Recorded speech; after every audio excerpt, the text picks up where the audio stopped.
Hello everyone, my self Neha और आप सभी का मेरे इस यूट्यूब चैनल पे बहुत बहुत स्वागत है। कल की वीडियो में हमने जो है 16 महाजनपदों के बारे में पढ़ा था और आज की हम वीडियो में जो है 10 गणराज्यों के बारे में जो है जानकारी देने वाले हैं जो कि उस समय में मौजूद थे। पाली साहित्य के अनुसार जो है जब 16 महाजनपद मौजूद थे छठी शताब्दी ईसा पूर्व में, तो उस समय में जो है 10 गणराज्य भी मौजूद थे। उसके बारे में आज की वीडियो में हम डिटेल में पढ़ने वाले हैं, लेकिन उससे भी पहले हम ये जानने वाले हैं कि गणराज्य किसे कहते हैं, गणराज्य की क्या विशेषताएं थी, गणराज्य की क्या दुर्बलताएं थी, शहरी केंद्रों का उदय किस प्रकार से हुआ था, आर्थिक समृद्धि किस प्रकार की थी, सिक्कों का प्रचलन क्या था और व्यापारिक मार्ग जो है किस प्रकार से था। तो इस विषय में आज हम जो है इस वीडियो में डिस्कशन करने वाले हैं। तो चलिए शुरू करते हैं। सबसे पहले जानते हैं कि गणराज्य कहते किसे हैं।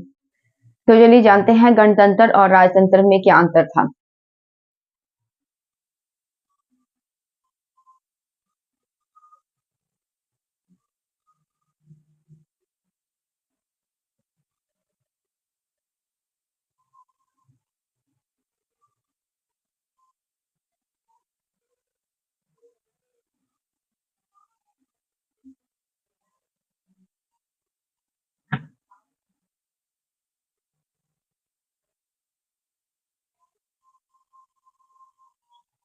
राजतंत्र में राजा का पद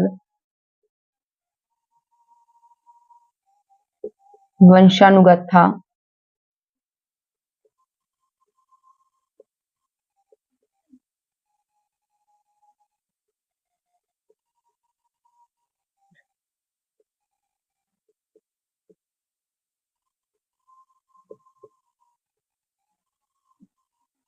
राजा सर्वशक्तिशाली था, जबकि गणतंत्र में निर्वाचित राजा निर्वाचित सॉरी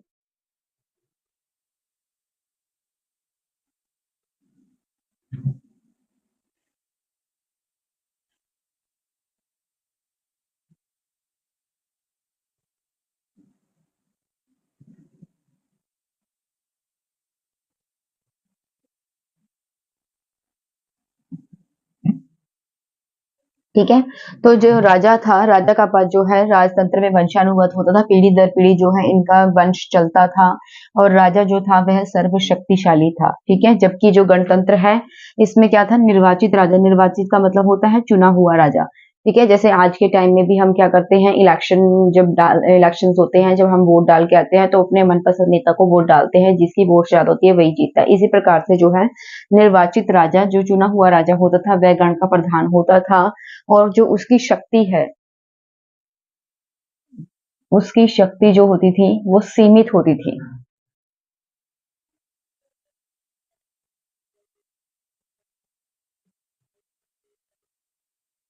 ठीक है। यानी कि लिमिटेड शक्ति होती, एक दायरा होता था, एक हद होती थी कि इतने ही मतलब इसके पास जो है मतलब यही यही कार्य कर सकता है। ठीक है। इस प्रकार से जो है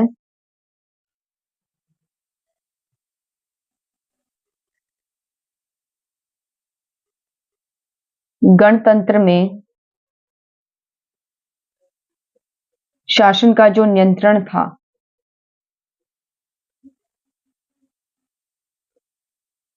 गणतंत्र में शासन का नियंत्रण जो है वह केंद्रीय सभा के द्वारा होता था।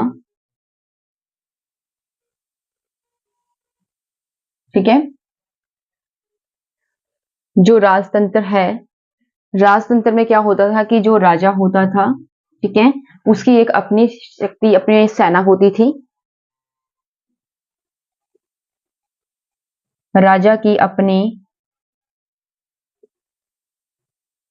एक सेना होती थी।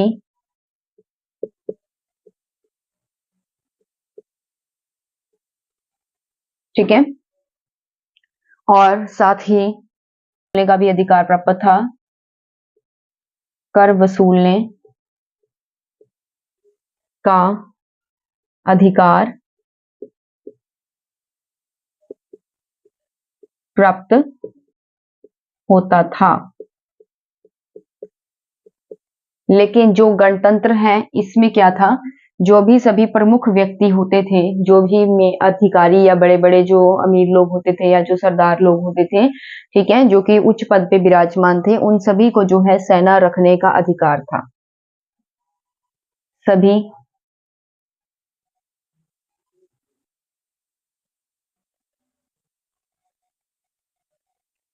या अधिकारी भी हम कह सकते हैं, अधिकारियों को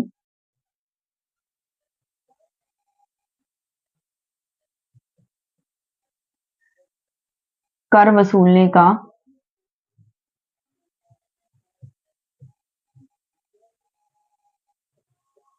अधिकार प्राप्त था।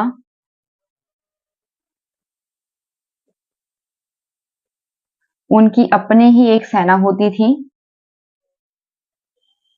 उनकी अपनी-अपनी सेना होती थी, ठीक है?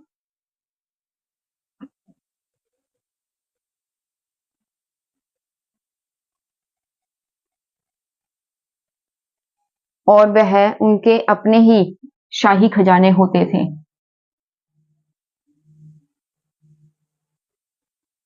ठीक है, उनके अपने ही खजाने होते थे।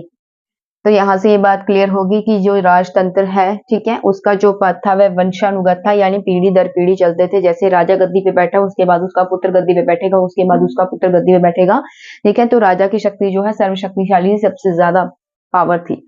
लेकिन जो गणतंत्र है, इसमें जो निर्वाचित राजा है, यानी कि जो चुना हुआ राजा है, जिसे लोगों ने चुना है, ठीक है, वह गण का प्रधान होता था और उसकी शक्ति जो है सीमित होती थी, एक हद होती थी, एक दायरा होता था शक्ति का, एक लिमिट होती थी। गणतंत्र में शासन जो नियंत्रण है वह केंद्रीय सभा के द्वारा होता था, यानी कि जो राज्य प्रबंध है उसका जो कंट्रोल है वो किसके द्वारा होता था? केंद्रीय सभा के द्वारा, ठीक है।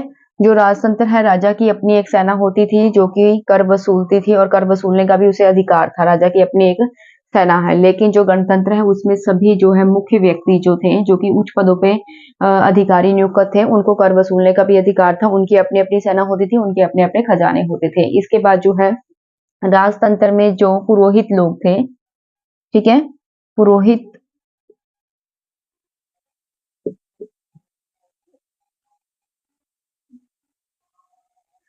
राजा के प्रमुख सलाहकार होते थे।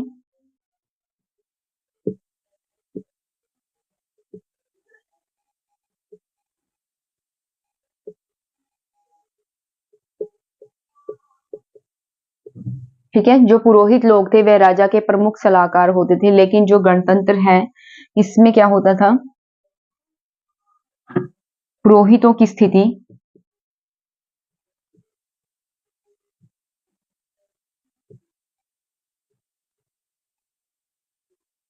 गौण थी। गौण का अर्थ होता है साधारण।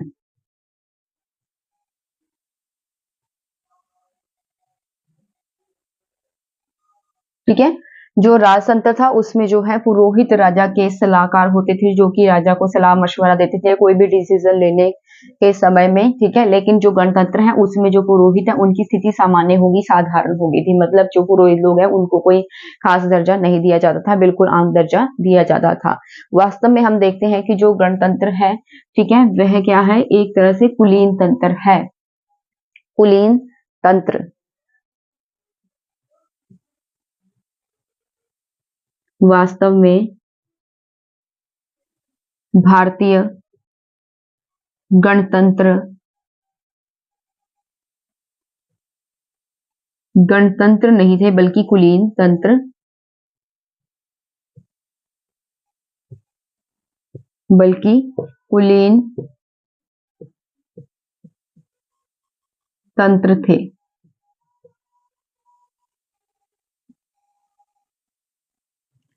ठीक है, वास्तव में जो प्राचीन भारतीय गणतंत्र थे वह गणतंत्र नहीं थे बल्कि क्या थे? कुलीन तंत्र थे। ठीक है, तो आई थिंक आपको इनसे जो है राजतंत्र और गणतंत्र का जो मीनिंग है समझ में आ गया होगा कि आप मतलब जो गणतंत्र है और जो राजतंत्र है उन दोनों में क्या डिफरेंस है, गणतंत्र क्या होता है और राजतंत्र क्या होता है। आगे हम गणतंत्रों की जो है विशेषताएं के बारे में पढ़ने वाले हैं।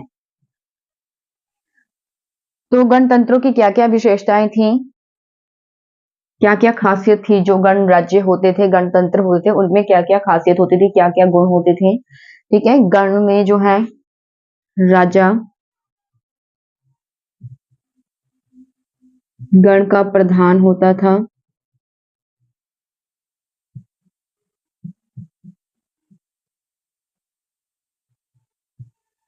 लोग अनुशासन प्रिय थे।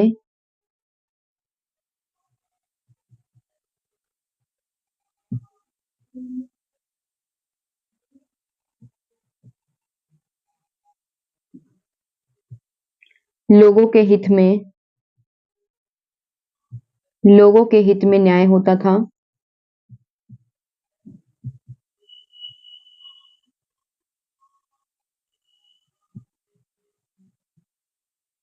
और लोगों की सुरक्षा की तरफ भी खास ध्यान दिया जाता था।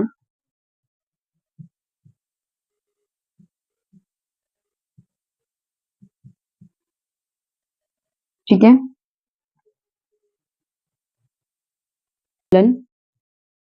राजाज्ञा का पालन करना अपना कर्तव्य समझते थे।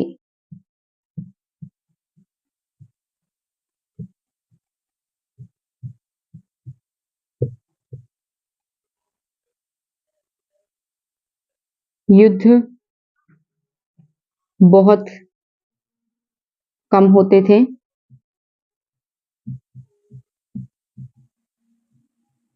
ठीक है, इस प्रकार से आप देखते हैं कि जो गणतंत्र की विशेषताएं हैं, सबसे पहले जो राजा होता था वह गण का प्रधान होता था और लोग अनुशासन प्रिय थे, अनुशासन में रहना पसंद करते थे, लोगों के हित में न्याय होता था और लोगों की सुरक्षा की तरफ भी जो है ध्यान दिया जाता था।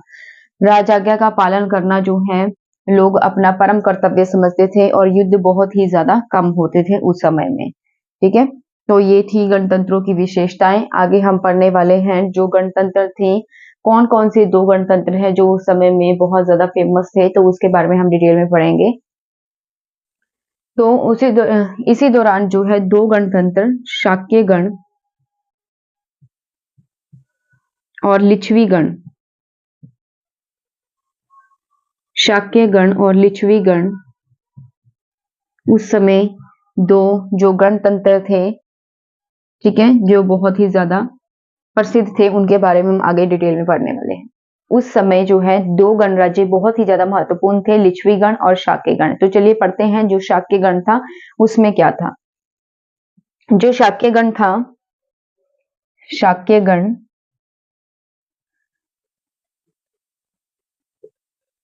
शाक्य गण में क्या होता था,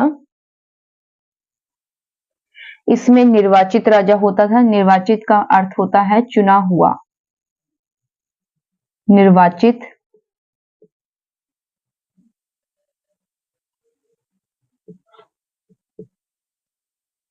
परिषद के द्वारा जो है राजा का चुनाव होता था। ठीक है, परिषद के द्वारा जो राजा है उसका चुनाव होता था। परिषद का अर्थ हो गया कोई मीटिंग होगी, कोई सभा होगी, और जो परिषद है उसका काम क्या था, वह राजा को परामर्श देता था। परामर्श कौन देता था, परिषद।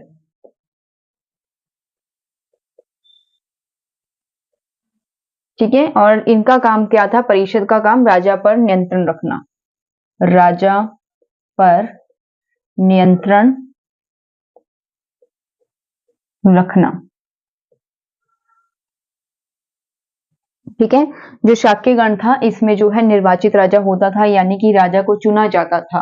ठीक है, परिषद में यानी कि एक सभा होती थी, उसमें जो है राजा का चुनाव किया जाता था, और जो परिषद थी यानी कि जो सभा थी उसके द्वारा राजा का चुनाव किया जाता था। और जो परिषद है उसका काम क्या था, परामर्श देना, राजा को सलाह देना या राजा को जो है ऑर्डर देना। ठीक है, और जो परिषद थी वह राजा पर नियंत्रण रखती थी, कंट्रोल रखती थी पूरा। ठीक है, उसके बाद है जो शाक्य गण थे, इन्हें अपनी रक्त की शुद्धता पे, रक्त की शुद्धता पर पूरा भरोसा था। ठीक है, इन्हें अपनी रक्त की शुद्धता पर भरोसा था, गर्व था। ये कभी भी जो है बाहरी लोगों से वैवाहिक संबंध स्थापित नहीं करते थे। ठीक है, क्योंकि इन्हें अपने रक्त पर गर्व है, इसीलिए बाहरी लोगों से कभी भी जो है मतलब विवाहिक संबंध स्थापित नहीं करते थे।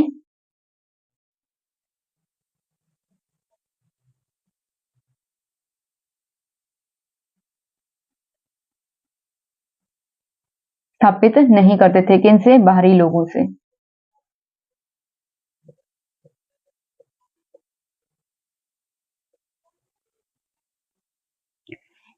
एक ग्रंथ है जिसका नाम है ललित विस्तार। ठीक है, ललित विस्तार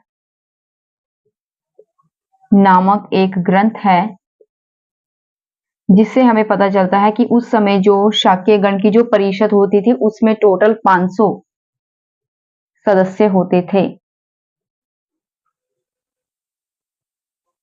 ठीक है, ये तो था शाक्य गण। अब पढ़ते हैं जो लिच्छवी गण है उसमें क्या था।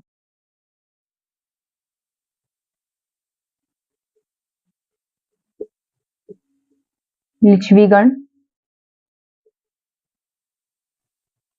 तो लिच्छवी गण जो था विदेह, विदेह और मल्ल, विदेह और मल्ल संघ का गठन था। ठीक है,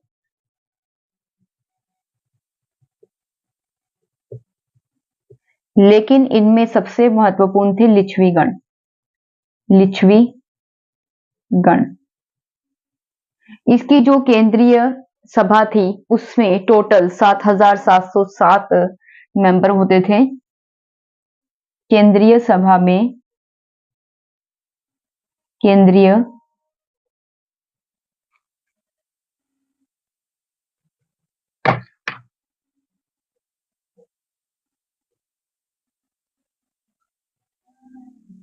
केंद्रीय सभा में जो है टोटल 7,707 सदस्य होते थे।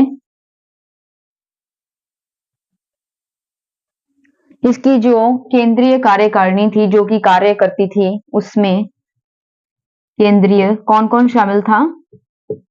केंद्रीय कार्यकारिणी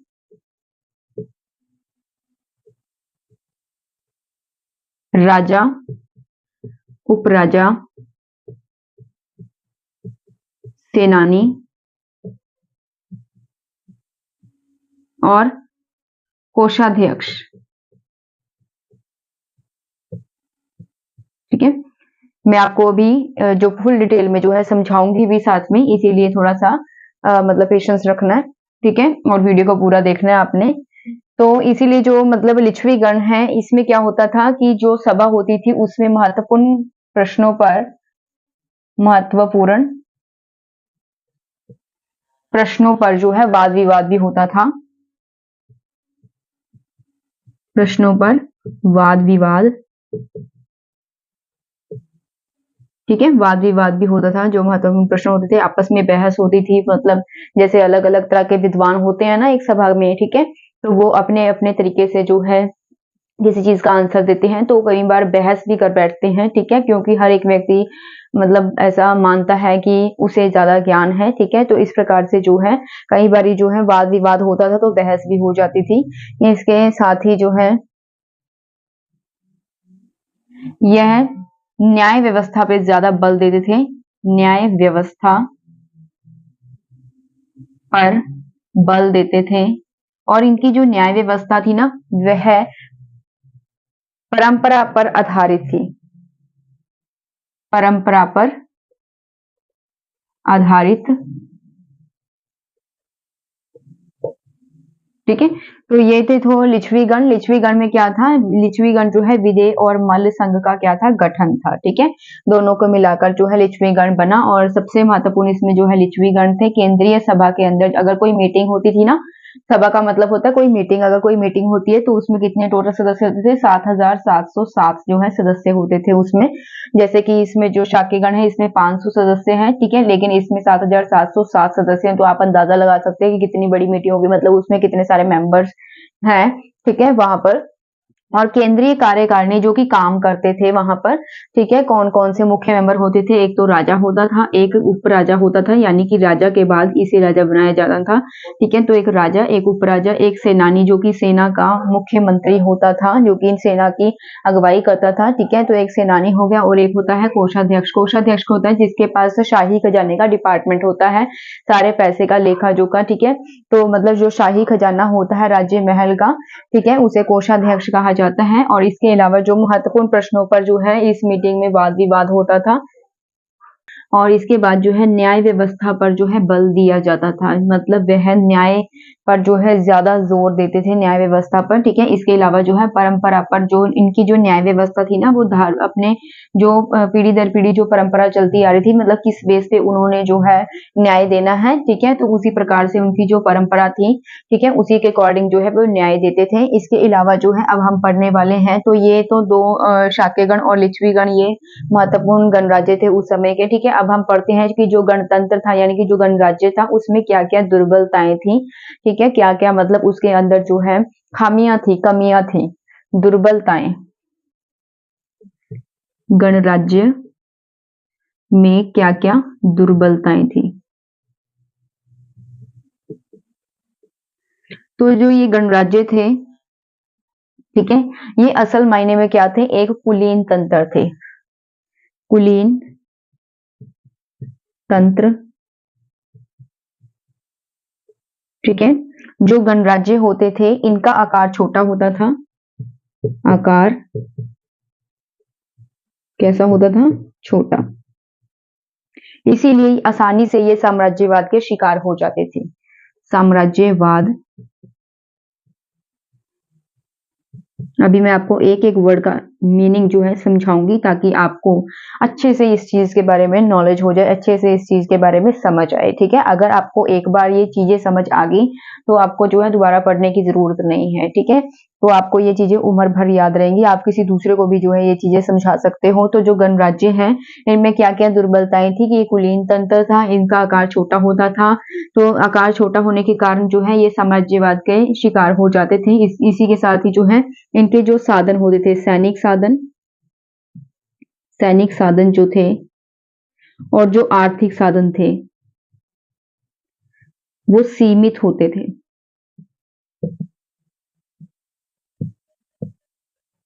सीमित,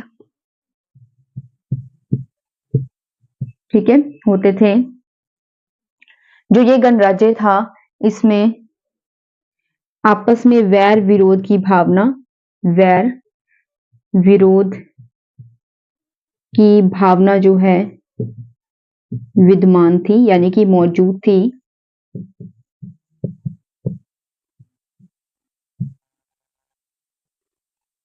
ठीक है।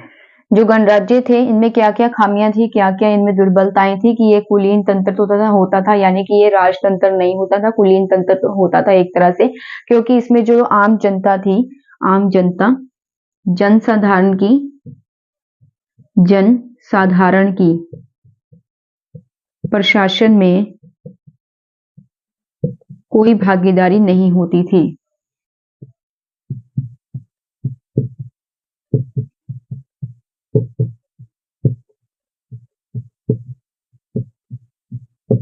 ठीक है।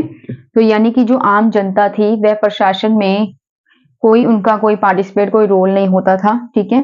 तो इसीलिए जो है कि एक तरह से ये कुलीन तंत्र था, ठीक है, क्योंकि जो आम पब्लिक थी, जो आम जनता थी, उनका प्रशासन में कोई रोल नहीं है, ठीक है, उनका प्रशासन से कोई लेना देना नहीं है। जैसे आजकल के समय में जो है मतलब जो लोग हैं वह वोट डाल के आते हैं, ठीक है, अपने मनपसंद नेता को चुनते हैं, लेकिन उस समय में जो है गणराज्यों में क्या होता था, जो गणराज्य थे उनमें राजा को चुना तो जाता था, लेकिन जो राजा था वो परिषद के द्वारा चुना जाता था, ठीक है। तो जो जन सामान्य है, जनसाधारण लोग हैं, उनकी प्रशासन में कोई भागीदारी नहीं थी, ठीक है। इसीलिए ये एक तरह से कुलीन तंत्र था, और इनका आकार जो है छोटा होता था। गणराज्य जो थे, इनका आकार सीमित होता था, छोटा होता था। इनके जो सैनिक साधन थे वो सीमित थे, मतलब सैनिक जो है लिमिटेड थे, ठीक है, सैनिक बहुत कम होते थे। और जो है इनके आर्थिक साधन, यानी धन से संबंधित जो साधन थे, वो भी जो है सीमित थे, लिमिटेड थे। इसीलिए ये आसानी से जो है इनके पास अब लड़ाई के लिए जो है सैनिक है, वह भी मतलब प्रॉपर तरीके से उपलब्ध नहीं है, इसीलिए जो है ये आसानी से साम्राज्यवाद के शिकार हो जाते थे। साम्राज्यवाद का अर्थ क्या होता है, साम्राज्यवाद का अर्थ होता है, अगर कोई जो राजा है, अगर वो किसी और प्रदेश पर जो है कब्जा कर लेता है, या किसी और देश को जो है मतलब पराजित करके उस पर विजय प्राप्त कर लेता है, तो वह उस इलाके को जो है या उस राज्य को अपने राज्य में मिला लेता था, और अपने राज्य को आगे आगे जो है बढ़ाई जाता था, ठीक है, आगे आगे जो है उसे मतलब बढ़ाता था, तो इसीलिए उसे साम्राज्यवाद कहा जाता था। तो ये जो गणराज्य थे, इनका काल तो पहले ही छोटा था, इनके पास जो है प्रॉपर सैनिक भी नहीं होते थे, ठीक है, और ना ही धन होता था जिससे ये अपने सैनिकों को जो है अच्छी ट्रेनिंग दे सके, इसीलिए जो है आसानी से ये साम्राज्यवाद के शिकार हो जाते थे, ठीक है। कोई भी जो राजा है इन पर जो है विजय विजय प्राप्त करके इन पर जो इनके गणराज्य थे इन पर अधिकार कर लेता था। ठीक है, और इसके बाद है इनमें जो है वैर विरोध की, आपस में जो है वैर विरोध की भावना भी इनमें मौजूद थी, एक दूसरे से दुश्मनी रखते थे ये। और जो जनसाधारण है इनकी प्रशासन में कोई भागीदारी नहीं थी, मैं आपको बता चुकी हूँ। ठीक है, अब हम पढ़ने वाले हैं राजतंत्र के बारे में। ठीक है, अब मैंने गणराज्य के बारे में तो आपको बता दिया कि गणराज्य होता क्या है, गणराज्य में क्या और राजतंत्र में क्या डिफरेंस है। ठीक है, गणराज्य की विशेषताएं क्या है, कौन से दो महत्वपूर्ण गणराज्य हैं और गणराज्यों की दुर्बलताएं क्या हैं। अब हम पढ़ने वाले हैं राजतंत्र के बारे में। छठी शताब्दी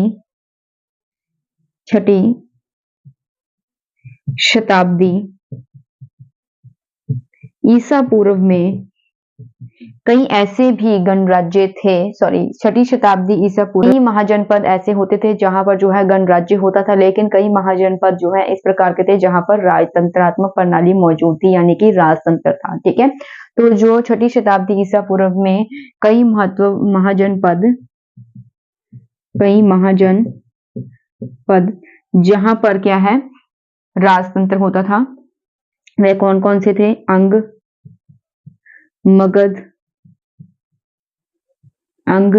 मगध, चेदी, वत्स, कुरु, पांचाल,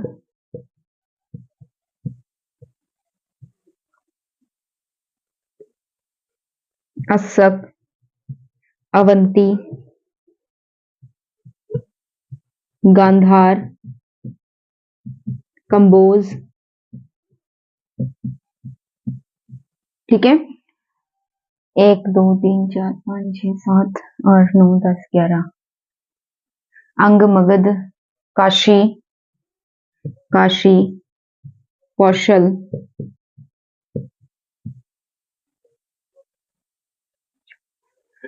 ठीक है, तो 16 महाजनपद थे, लेकिन यहाँ पर सिर्फ जो 14 महाजनपद है वहां पर सिर्फ राजतंत्र मौजूद था, सिर्फ 2 महाजनपद थे जहां पर गणतंत्र मौजूद था। ठीक है, तो ये 14 महाजनपदों के नाम लिखे हैं जहां पर राजतंत्र मौजूद होता था। तो ये जो राजतंत्र थे ये क्या करते थे, इनमें राजा जो है, राजा इसका आधार स्तंभ होता था, आधार स्तंभ। ठीक है, जो राजा होता था वह आधार स्तंभ होता था, यानी कि जो राज्य है, राज्य का प्रशासन राजा चलाता था। राजतंत्र में सारी पावर जो है राजा के हाथ में होती थी, लेकिन इसकी सहायता के लिए भी जो है मंत्री परिषद,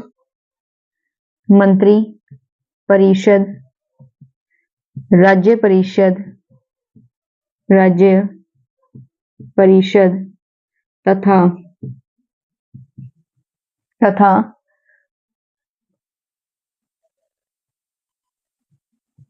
ठीक है, जो राजतंत्र होता था, राजतंत्र में क्या था, छठी शताब्दी ईसा पूर्व में कई महाजनपद इस प्रकार के थे जहां पर राजतंत्र मौजूद था। ठीक है, जैसे कि अंग, मगध, चेदी, वत्स, कुरु, पांचाल, मत्स्य जो है मत्स्य, अस्सक, अवंती, गांधार, कंबोज, काशी, कौशल। ठीक है, तो यहाँ पर जो है राजतंत्र मौजूद था।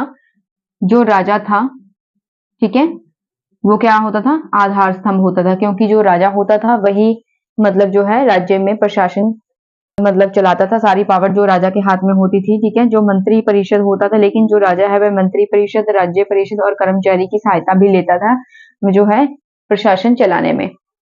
उस समय में 16 महाजनपदों के अलावा जो है 10 गणराज्य भी मौजूद थे, जिसके बारे में हम जो है पाली साहित्य में वर्णन किया गया है। अब हम पढ़ने वाले हैं सबसे पहले उन 10 गणराज्यों के बारे में। तो पहला गणराज्य है कपिलवस्तु के शाक्य,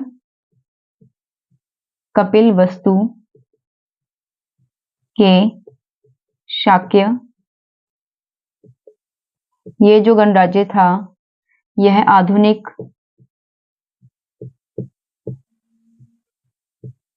पिपरहवा, बस्ती, उत्तर प्रदेश में स्थित था। उत्तर प्रदेश में स्थित था, और ऐसा माना जाता है कि जो गौतम बुद्ध के पिता थे,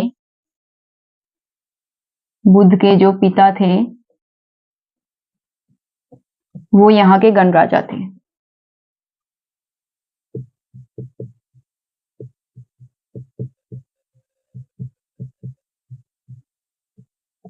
ठीक है। सेकंड नंबर पे है राम ग्राम के कौलिय, राम ग्राम के कौलिय। यह जो राज्य है, यह राज्य शाक्यों के पूर्व में बसा हुआ था और रोहिणी जो नदी थी, रोहिणी नदी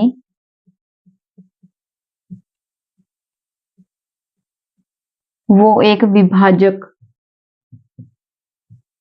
नदी थी, विभाजक नदी जो कि इनको दो भागों में बांटती थी, दो हिस्सों में बांटती थी। और जल के बंटवारे के लिए दोनों राज्यों में संघर्ष चलता रहता था। जल के पानी के लिए जल के बंटवारे के लिए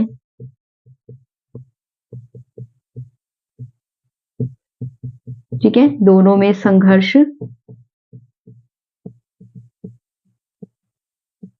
चलता रहता था। और मैं आपको टर्न वाइज टर्न इसे समझाऊंगी भी, ठीक है, तो इसीलिए आप अभी थोड़ा सा धैर्य बनाकर रखें। पावा के मल, पावा के मल महावीर जैन की निर्वाण स्थली,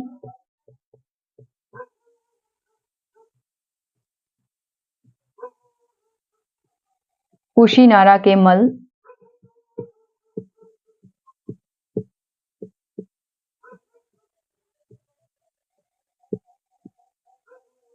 बुद्ध की निर्वाण स्थली, बुद्ध की निर्वाण स्थली। तो चलिए पहले इतना समझ लेते हैं।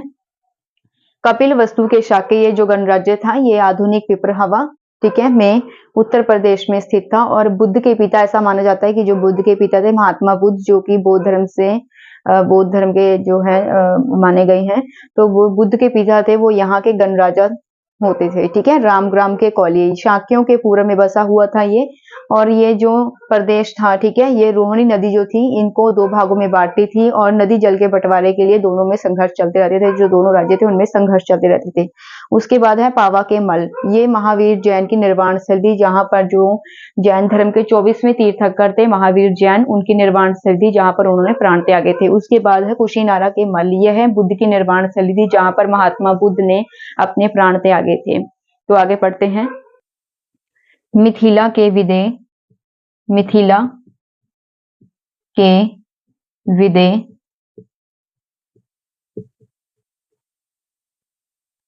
यह वज्जी संघ का घटक राज्य था। वज्जी संघ, विदेह की राजधानी, विदेह की राजधानी मिथिला थी।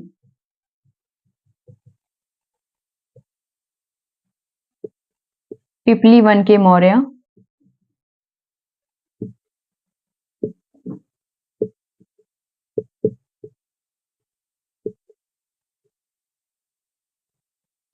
यह नेपाल के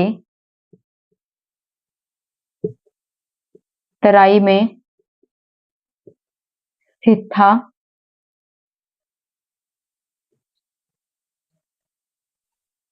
और मौर्यों से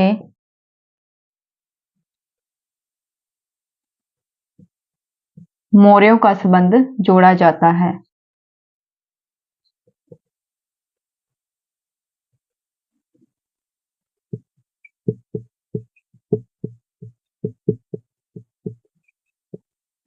ठीक है, तो जो मिथिला के विदेह, जो मिथिला है, ठीक है, मिथिला के विदेह जो विदेह था, ठीक है, उसकी राजधानी क्या थी? मिथिला। और ये वज्जी संघ का घटक राज्य था। उसके बाद है पिपली वन के मौर्य, जो पिपली वन के मौर्य हैं, ठीक है, ये नेपाल के तराई में स्थित था। ये जो इलाका था, ये जो प्रदेश था, नेपाल के तराई में स्थित था। और मौर्यों से ही, जो पिपली वन के मौर्य है ना, तो मौर्यों से ही जो है मौर्यों का संबंध, चंद्रगुप्त मौर्य का जो वंश था, उनसे इनका जो संबंध है वो जोड़ा जाता है। आगे है सुसुमार के भग,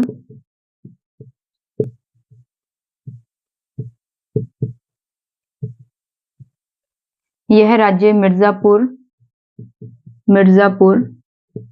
उत्तर प्रदेश के निकट था। उत्तर प्रदेश के निकट अलकप के वुली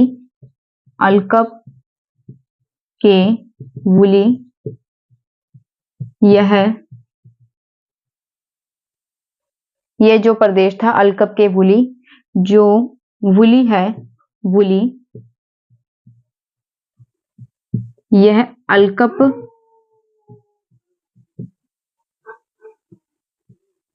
राज्य का भाग था। ठीक है, और मुजफ्फरपुर के मध्य बसा हुआ था।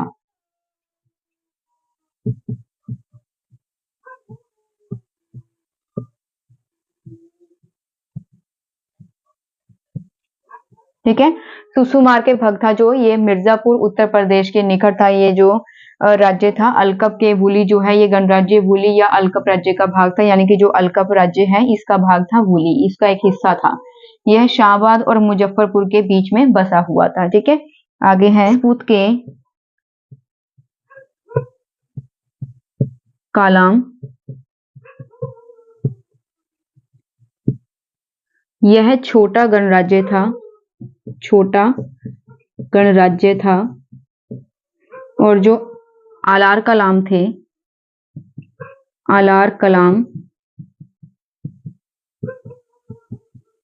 वो यहीं के आचार्य थे।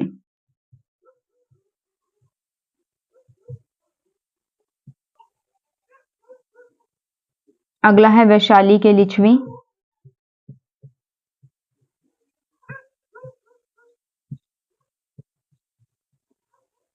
यह वज्जी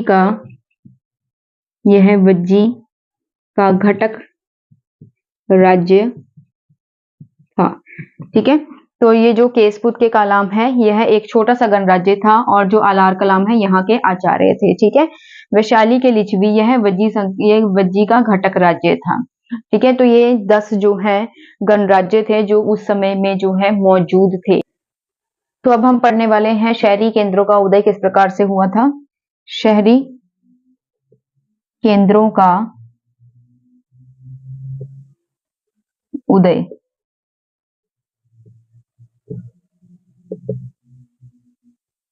ठीक है, देशी विदेशी व्यापार का जो है देशी विदेशी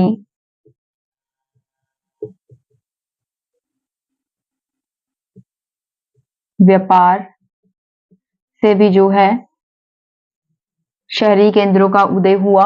इसी के साथ ही जो है व्यापारिक मार्ग के द्वारा भी जो है शहरी केंद्रों का विकास हुआ। लोहे का आविष्कार, जो लोहे के हथियार थे, ठीक है, जो लोहे के जो उपकरण थे उसका प्रयोग कृषि में किया जाने लगा। कृषि में प्रयोग, ठीक है, और उस समय में 20 जो नगर हैं श्रावस्ती जैसे 20 नगरों का उल्लेख मिलता है।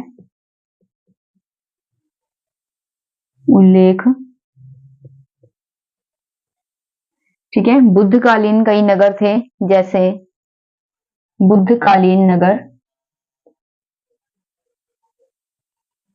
नगरों का भी जो है जिक्र मिलता है, यानी कि उल्लेख मिलता है, जैसे साकेत,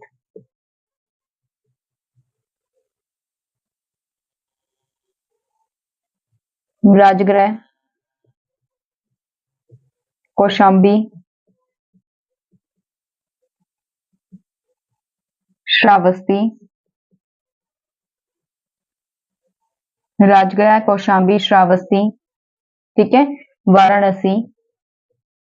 तो इन नगरों का भी जो है जिक्र मिलता है उस समय में। शहरी केंद्रों का उदय में क्या है, देशी विदेशी जो है व्यापार का उल्लेख मिलता है। देशी व्यापार भी होता था और विदेशी व्यापार भी होता था। ठीक है, विदेशों से भी व्यापार किया जाता था, गाँव से भी व्यापार किया जाता था। व्यापारिक मार्ग यानी व्यापार करने के लिए जो अलग-अलग मार्ग थे, उनका निर्माण किया गया, ठीक है। लोग जो थे वो क्या करते थे, मतलब शिप के ज़रिए भी जो है व्यापार करते थे, समुद्रों के ज़रिए भी व्यापार करते थे।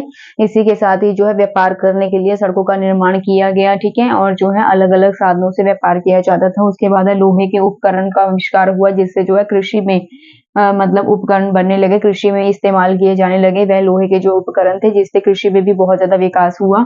ऐसे और 20 जो है श्रावस्ती जैसे नगरों का उल्लेख भी जो है किया गया है। बुद्धकालीन जो नगर थे यानी कि महात्मा बुद्ध के समय के जो प्रमुख नगर थे उनका भी ज़िक्र किया गया है, क्योंकि उस समय में जो है शहरी केंद्रों का विकास हुआ था। साकेत, राजगृह, कौशाम्बी, श्रावस्ती और वाराणसी, ठीक है। तो ये जो है बुद्धकालीन समय के जो है प्रमुख नगर है, इनका भी विकास जो है उस समय में किया गया था। अब हम पढ़ने वाले हैं व्यापारिक मार्ग से किस प्रकार से जो है व्यापार किया जाता था। व्यापारिक मार्ग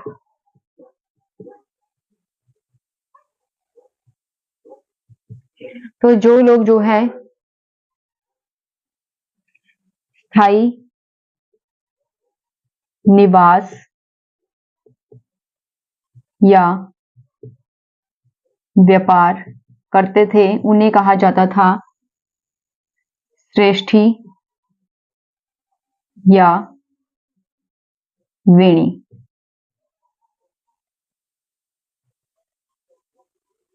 या वणिक, ठीक है। जो लोग जो है स्थायी रूप से निवास करते थे या स्थायी रूप से व्यापार करते थे। स्थायी रूप से निवास मतलब एक ही स्थान पर टिक के रहते थे जो लोग, और वहीं पर एक ही स्थान पर व्यापार करते थे, उन लोगों को कहा जाता था श्रेष्ठी या फिर वणिक, ठीक है। लेकिन जो लोग समूहों में व्यापार करते थे दूर दूर प्रदेशों में स्थल मार्ग के द्वारा यानी पैदल चलकर, ठीक है, समूहों में या काफिलों में, जो काफिले होते हैं ग्रुप, ठीक है, काफिलों में जो है व्यापार करते थे उन लोगों को कहा जाता था, उनका जो मुखिया होता था, मेन मुखिया, ठीक है। जैसे समूहों में लोग हैं व्यापार करने के लिए, बहुत सारे व्यापारी इकट्ठा होके जो है व्यापार करने के लिए जो है किसी और प्रदेश में गए हैं, तो उनका जो मुखिया होता था, मेन हेड, उसी की जो जिम्मेवारी होती थी बाकी की जो उनके साथ जो व्यापारी हैं उनकी सुरक्षा की, ठीक है। तो उनकी प्रोटेक्शन की जिम्मेदारी उनके मुखिया की होती थी। उसके मुखिया को क्या कहा जाता था, सार्थवा।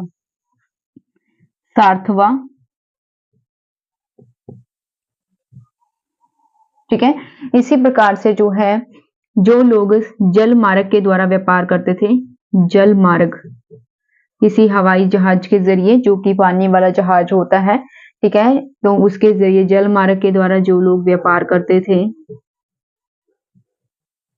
उनके मुखिया को कहा जाता था वासतु सवा, ठीक है। तो ये क्या था, उनका मुखिया होता था।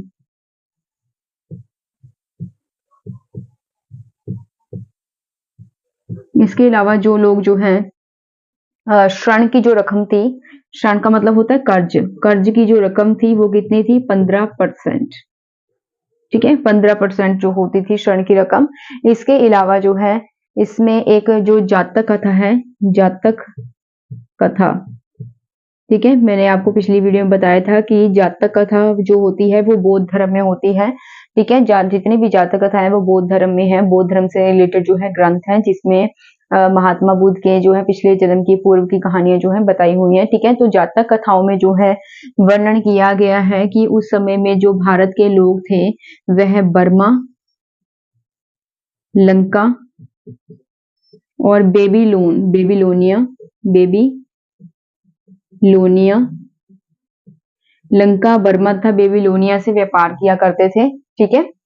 एक बार दोबारा रिपीट करते हैं। शहरी केंद्रों का उदय किस प्रकार से हुआ था, देशी विदेशी व्यापार, यानी कि देशों में भी व्यापार होता, विदेशों में भी व्यापार होता था, ठीक है। जो लोग थे वो देशों से विदेशों में भी व्यापार किया करते थे, ठीक है, जिससे क्या शहरी केंद्रों का विकास हुआ। व्यापारिक मार्ग के द्वारा लोग व्यापार जो है मतलब व्यापार करते थे, ठीक है।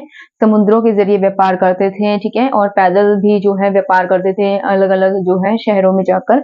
इसके अलावा और भी जो है मतलब व्यापार करने के साधन अपनाते थे। लोहे के उपकरणों का विकास हुआ, जिससे कृषि में बहुत ज्यादा विकास हुआ, ठीक है। अब कृषि में जो है लोहे के उपकरणों का इस्तेमाल किया जाने लगा, और 20 श्रावस्ती जैसे नगरों का भी उल्लेख जो है हमें मिलता है। उसके बाद है बुद्धकालीन नगर जो है उनका भी उल्लेख किया गया है। साकेत, राजगढ़, कौशाम्बी, श्रावस्ती, वाराणसी जैसे ये जो नगर थे, ठीक है, ये भी प्रफुल्लित हुए उस समय में। उसके बाद है व्यापारिक मार्ग में क्या था, लोग इस प्रकार से जो है व्यापार करते थे। जो लोग स्थायी यानी कि एक स्थान पर टिक कर रहते थे और जो है एक स्थान पर टिक कर ही व्यापार किया करते थे, ठीक है, तो उनको श्रेष्ठी या फिर वणिक कहा जाता था। जो लोग समूहों में ग्रुप बनाकर या फिर काफिलों में व्यापार किया करते थे, ग्रुप बनाकर जाते थे व्यापार करने के लिए किसी और प्रदेश में, तो उनके मुखिया को कहा जाता था सारथवा, ठीक है। उनकी जो सुरक्षा की जिम्मेदारी उनकी मुखिया की होती थी। अगर कोई व्यक्ति जो है जल मार्ग के द्वारा व्यापार करते थे, तो उन लोगों के मुखिया को क्या कहा जाता था, वासुसभा, ठीक है। और जो कर्ज की रकम थी, ऋण की रकम उस समय कितनी थी, 15%। जातक कथाओं के अनुसार जो है बर्मा, लंका और बेबीलोनिया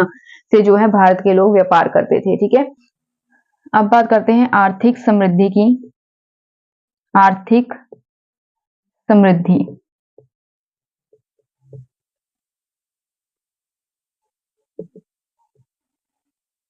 आर्थिक समृद्धि किस प्रकार से हुई थी इस काल में, तो चलिए जानते हैं।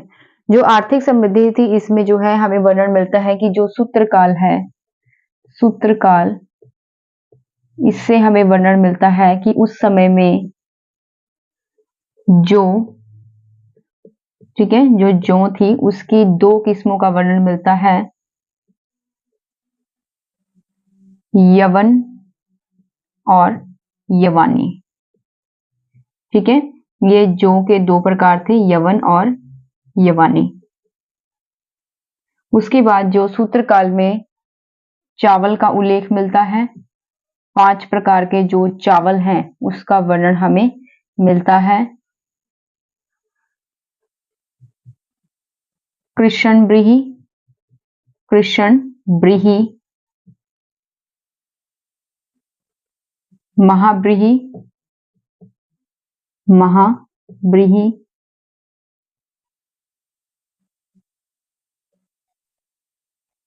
हायन,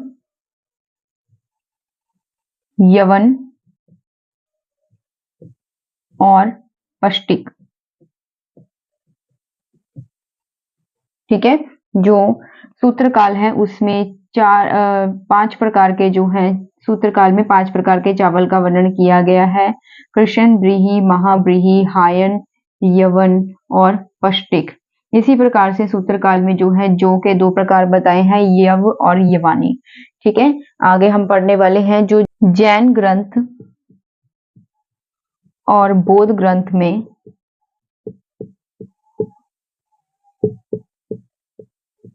जैन ग्रंथ और बौद्ध ग्रंथ में जो है चावल के जो प्रकार हैं वह 4 प्रकार के बताए गए हैं। कौन कौन से, रक्तशली, कलमशली,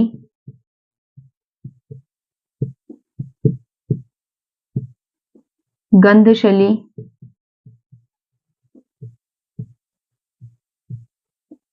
और महाशली, ठीक है। और उस समय में, उस काल में जो है जिन व्यक्तियों के पास अधिक भूमि होती थी उसे कहा जाता था गृहपति या गहपति। अधिक भूमि वाले जो व्यक्ति होते थे ना, जिनके पास अधिक भूमि होती थी, उनको क्या कहा जाता था, गृहपति या फिर गृहपति। गृहपति। जो अनाथ पिंडक था, अनाथ पिंडक वो भी एक गृहपति था, अनाथ पिंडक,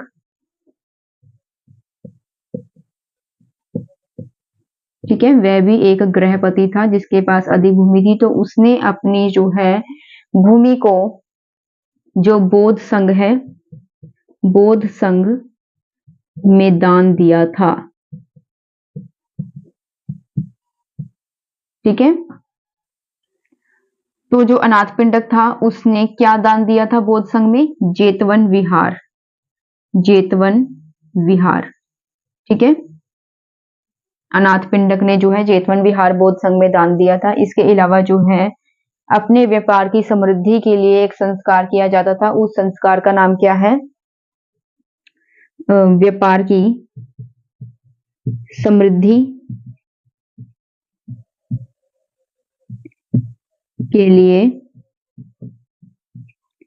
एक संस्कार किया जाता था, उस संस्कार का नाम है पण्य सिद्धि, पण्य सिद्धि। ठीक है, एक बार रिपीट करते हैं। आर्थिक समृद्धि में क्या था? जो सूत्रकाल है उसमें जो है, जो की दो टाइप्स बताई हैं, जो की दो किस्म बताई है, यव और यवानी। और जो चावल है उसके 5 प्रकार बताए हैं, कृष्णव्रीहि, महाव्रीहि, या हायन, यवक और पष्टिक। ठीक है, इसी प्रकार से जो है जैन और बौद्ध ग्रंथ में जो है चावल के 4 प्रकार बताए हैं, रक्तशैली, कलमशैली, गंधशैली और महाशैली। ठीक है, अधिक भूमि वाले जो व्यक्ति होते थे, जिनके पास बहुत ज्यादा भूमि होती थी, उन्हें गृहपति या गृहपति कहा जाता था। जो अनाथ पिंडक था वो भी एक गृहपति था, उसने जो है जेतवन विहार को बौद्ध संघ में दान दिया था। ठीक है, और व्यापार की समृद्धि के लिए जो है व्यापार अच्छी तरह से प्रफुल्लित हो, उसका विकास हो, इसके लिए जो है एक संस्कार किया जाता था जिसका नाम था पण्य सिद्धि। ठीक है, पण्य सिद्धि। आगे बढ़ते हैं हम। 6ठी शताब्दी ईसा पूर्व जो है पहली बार मुद्रा का काल है। ठीक है, और इसमें सबसे प्राचीनतम सिक्का जो है वह था आहत सिक्का, आहत सिक्का जो कि सबसे प्राचीनतम सिक्का है। इसे ठप्पे के द्वारा, ठीक है, या आहत टेक्निक से बनाया जाता था। इस पर कोई भी तिथि अंकित नहीं है कि ये कितने सन का है, मतलब कौन से सन का है, कौन सी शताब्दी का है, कोई तिथि इस पे अंकित नहीं है। और ना ही इस पर किसी शासक का चित्र अंकित है। ठीक है, जिससे ये पता चल सके ये किस शासक का है। पहले ये चांदी और तांबे के बनाए जाते थे, चांदी और तांबे के।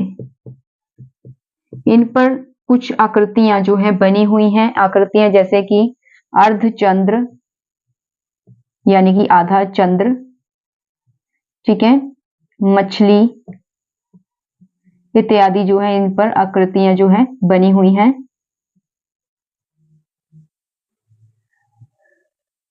यह कहां से पाया गया? तक्षशिला के, तक्षशिला के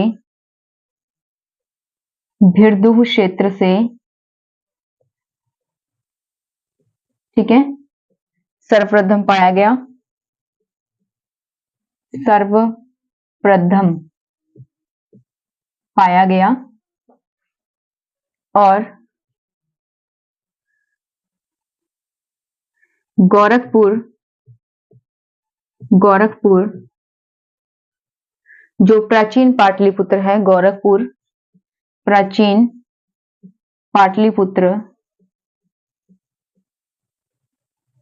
वहां से सिक्कों का ढेर मिला है, सिक्कों का ढेर,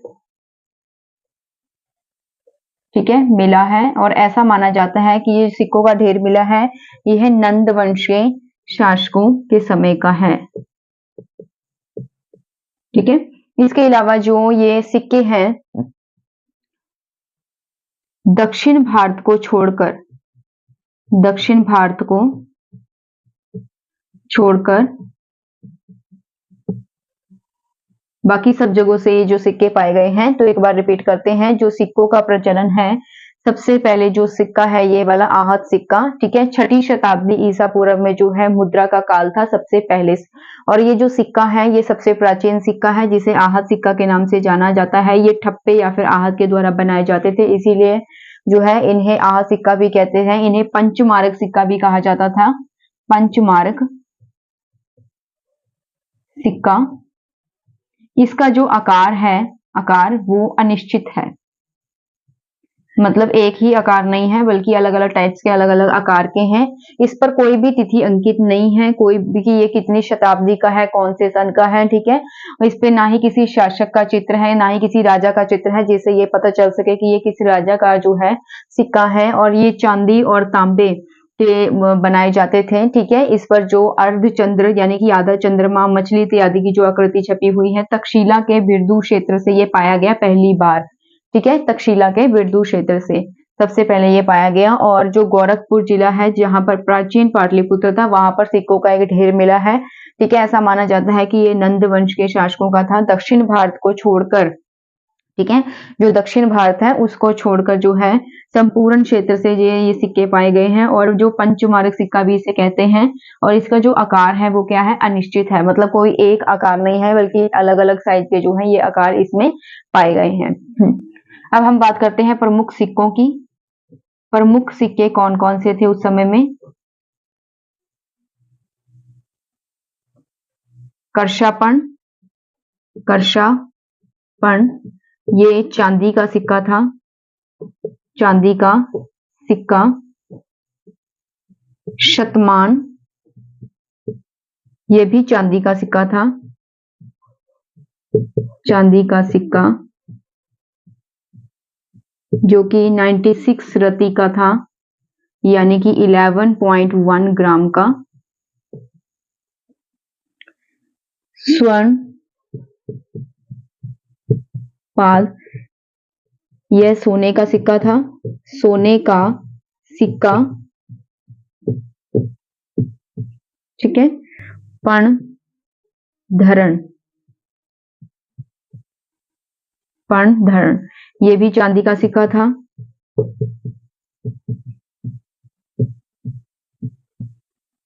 काकणी और अर्ध काकणी, काकणी और अर्ध काकणी।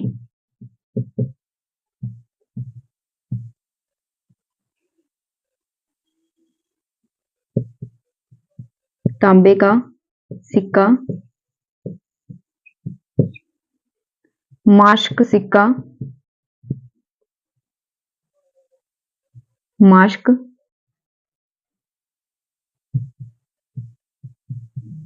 पहले चांदी का बाद में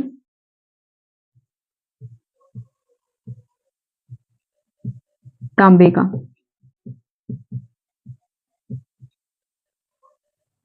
तो ठीक है, इस प्रकार से ये प्रमुख सिक्के थे। करशापण जो है एक चांदी का सिक्का होता था।